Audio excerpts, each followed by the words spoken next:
2003 eu fiz essa viagem e aí foi o meu primeiro contato com a Europa, de verdade, né? Eu nunca tinha pisado lá antes e para pedalar, né? Fiz o caminho todo usando bicicleta, né? Uma mountain bike com alforge, com tudo. Quem já pesquisou um pouquinho sobre o caminho deve saber do que eu tô falando. Foram lá 13 dias pedalando, foi minha primeira pedalada lá e depois disso nunca mais deixei de visitar a Europa, vários países para pedalar. Mas aí, você foi pra onde? Você fez o Caminho de Santiago e depois você voltou quanto tempo depois? No ano seguinte. Caramba, já. Aí eu não parei mais de ir. E eu já acompanho o ciclismo, Tour de France, etc., bem anterior a isso, né? Mas saber que eu iria lá a primeira vez para fazer o caminho de Compostela, que aí é uma história longa, né? Uma coisa do livro do Paulo Coelho que eu li na 8ª série, com 14, 15 anos, e aquilo ficou muito marcado na minha vida. Ficou marcado, eu falei, cara, um dia eu quero fazer, um dia eu quero fazer. E o motivo de fazer não tinha nada a ver com esporte. O motivo que eu queria ir lá era um motivo religioso. Era um motivo igreja, uma realização, um encontro, enfim. E aí acabou sendo com bicicleta. E a partir daí eu não deixei mais de viajar de bicicleta pela Europa. Então a minha porta de entrada na Europa foi em 2003, em maio de 2003, fazendo o caminho de Compostela. Se eu não estiver muito enganado, foi no dia 13 de maio de 2003 para fazer o caminho. E a partir daí, eu nunca mais deixei de visitar a Europa pedalando. Todas as minhas viagens para a Europa, e eu acho que eu não falhei nenhum ano. Aliás, falhei, né? Ano passado. Né? Aliás, todo mundo falhou. Todo mundo falhou ano passado, né? Então, todas as minhas viagens para a Europa foram motivadas por bicicleta. Em algum momento. Você podia até turistar, mas... Não, então, é isso que eu ia falar Né? agora. Ou eu viajo para pedalar e fazer negócio e passar férias, ou eu viajo para fazer negócio, pedalar e passar férias. Entendi. Mas não muda disso. Eu não consigo me lembrar qual foi uma última vez que eu viajei de férias. Em Santiago você fez de mountain bike? Desculpa, fiz? De mountain bike? De mountain bike, Na época Tem eu que usei ser, né? Ou não? Não, tem que ser. Na verdade, eu vi algumas pessoas fazendo com a road bike na época, mas eu acho que não tem o real sentido de andar pelas trilhas, passar... Porque toda a sinalização, ela é por via off-road, digamos assim, né? Ah, tá. Então, eu acho que perde um pouquinho o sentido de fazer, se a gente for olhar realmente a motivação do caminho de Santiago de Compostela, né? Eu acho que 70%, 80% do caminho é off-road, então não tem como fugir disso. Na época eu usei uma Trek 7000, grupo SLX, maravilhosa, uma bike espetacular, toda de alumínio, claro, que fez um Iron Bike com ela também. E hoje é de um amigo meu, que eu vendi para ele, e tá com ele até hoje, com a mesma configuração perfeita, intacta. Inteira.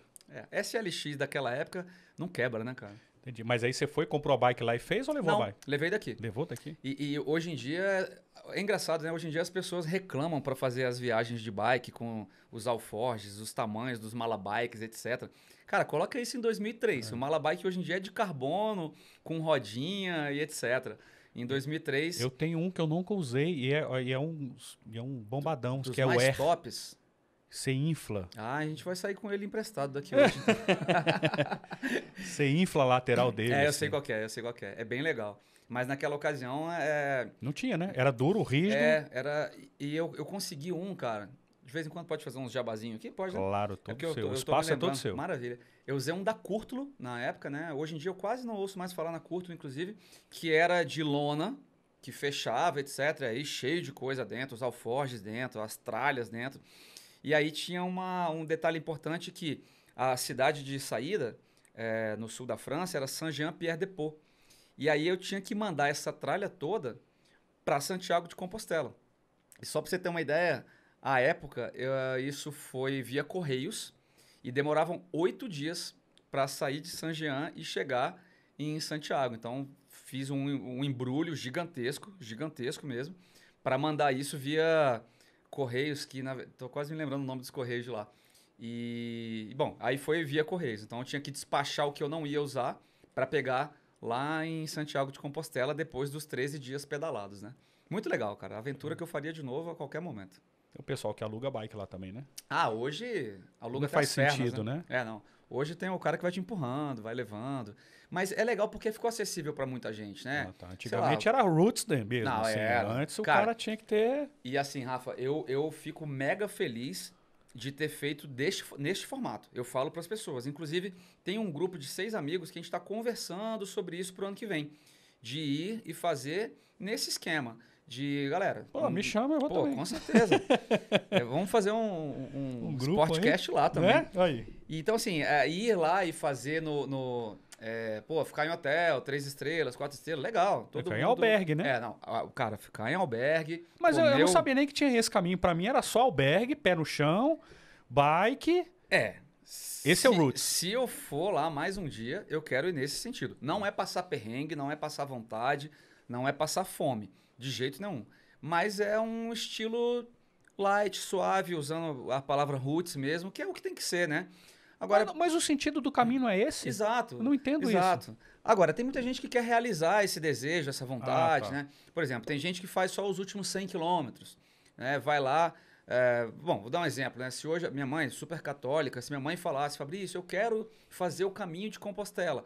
Putz, eu ia pegar uma bicicleta elétrica para ela. Que é uma maravilha hoje em dia. Que coisa maravilhosa que surgiu, né? Exato. Eu ia colocar o carro ou sei lá quem para levar a bagagem dela de cidade em cidade. Sim. Então, eu acho que a tecnologia, o avanço, ele proporciona isso para que as pessoas realizem esses desejos, esses sonhos. Mas naquela época não tinha ninguém para levar a mala, não tinha ninguém para... Não tinha nenhuma bicicleta elétrica para fazer. E, inclusive, o primeiro dia, para quem está ouvindo aí, assistindo e acompanhando e já fez ou conhece alguém que fez, o primeiro dia de Saint-Jean-Pied-de-Port para Pamplona é uma montanha de desistir. De desistir mesmo. Se o cara passar aquilo ali o primeiro dia, ele faz o restante. Que é a pancada, cara. Pamplona, Saint-Jean-Pied e Pamplona é dividido... Deve ter uma distância de 5 km entre uma e outra, né? Em linha reta. Mas é uma montanha punk, cara. Sobe igual... Punk. Bem escada. punk. Ou é pra desistir ou é pra continuar logo no primeiro dia. Entendi. E hoje, se o cara quiser fazer, o que você aconselha? Tem várias empresas, né? Com a internet, então, cara, aí a coisa ficou mais acelerada, né? Tem várias empresas. Se digitar, eu te confesso que eu não sei indicar nada hoje de nome, de empresa, mas tem muitas empresas que fazem. Outro dia eu dei uma zapeada nisso. Bike alugada, já com a reserva dos albergues, dos hotéis, dos hostels, né? Enfim, aliás, o hostel eu acho que é a melhor opção, porque você fica entre os dois caminhos.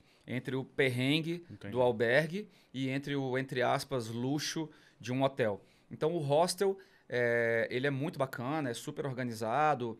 Uma coisa interessante do peregrino, né, é que os hotéis da peregrinação, eles não oferecem café da manhã, almoço e jantar. Eles são única e exclusivamente dormitórios, né? Mas é um lugar onde você conhece gente pra caramba. Outro dia eu tava vendo umas fotos... Os hotéis? Não, os albergues. Ah, tá. Não, os albergues. Os hotéis aí eles fornecem, né? Que aí é a diária e tudo bem. Mas os albergues não. Os albergues eles são para você descansar, dormir, passar a noite, dormir com segurança, exato. Um pouco de conforto. E 8 horas da manhã, vaza. Ah, é? 8 horas. Cara, tem uma história de uma freirinha lá tocando a gente, que foi muito engraçado. 8 horas da manhã? Cara, a gente já sabia disso, né? Mas tinha umas coisas que a gente tinha deixado para secar e tava bastante frio, assim. Falou, não, vamos esperar mais um pouquinho para sair o sol e secar essa roupa aqui, né, cara? Bicho, imagina a cena da freirinha vindo varrendo, né? Literalmente varrendo e falando em francês. Tá na hora de ir embora, né? A gente só entendia os gestos, né? Ale! Tipo isso. Mas aí depois a gente foi entender que realmente é isso. 8 horas tem que sair, eles começam a arrumar o espaço para receber outros, né? Não sei como os albergues estão hoje em dia, mas à época tinha uma caixinha que você deixava o valor que você achava viável. Né? Cara, assim, eu não me lembro com muita precisão, mas eu acho que eu fiz uma viagem, não existia nem euro, né? Eu fiz uma viagem assim com $20 por dia.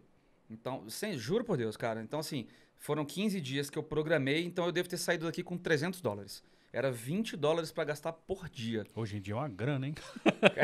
$300 hoje em dia dá pra... Hoje em dia é uma grana, $20. Em real é dinheiro pra cacete, cara. Hoje em dia, o dólar tá 6? Quanto é que dá o dólar hoje? 5 e Rapaz, paulada? é melhor nem fazer a conta, viu? Nossa senhora. É melhor nem fazer a conta. E aí você, com $20 por dia, você... Cara, era tudo. Eu podia comer Foi lá que eu conheci o Kinder Bueno, né?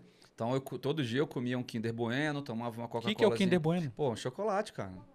Não conheço, não. É um chocolatezinho, são dois filetezinhos assim, crocante, delicioso, maravilhoso, uma embalagenzinha branca com vermelho, laranja, assim.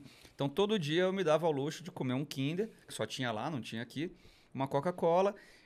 Para você ter ideia, o menu do Peregrino, na época, custava $6. Menu. O menu do Peregrino era a parte mais esperada do dia, né? A gente chegava à noite para jantar, e aí o menu do Peregrino era uma entrada de salada, uma massa, uma carne, uma sobremesa.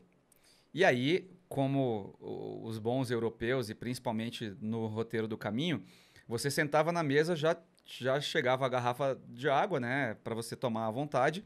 E quando você comprava o menu do Peregrino, você ganhava uma garrafa de vinho para você tomar, que é o vinho da região, às vezes do próprio lugar ali, do próprio restaurantezinho, da própria família, né? E geralmente eram vilarejos, né?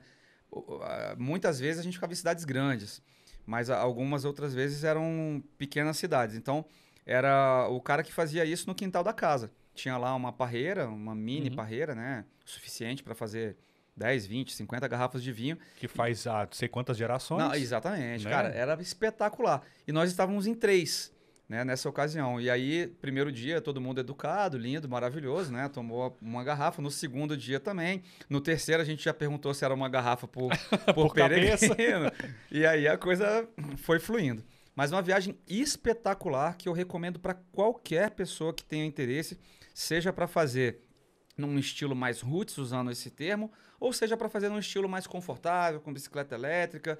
O grande lance é qual que é o seu objetivo, qual que é a tua vibe, você quer fazer o menor, o maior, os últimos 200 quilômetros, se for me convida. É maravilhoso, é uma experiência única. Legal.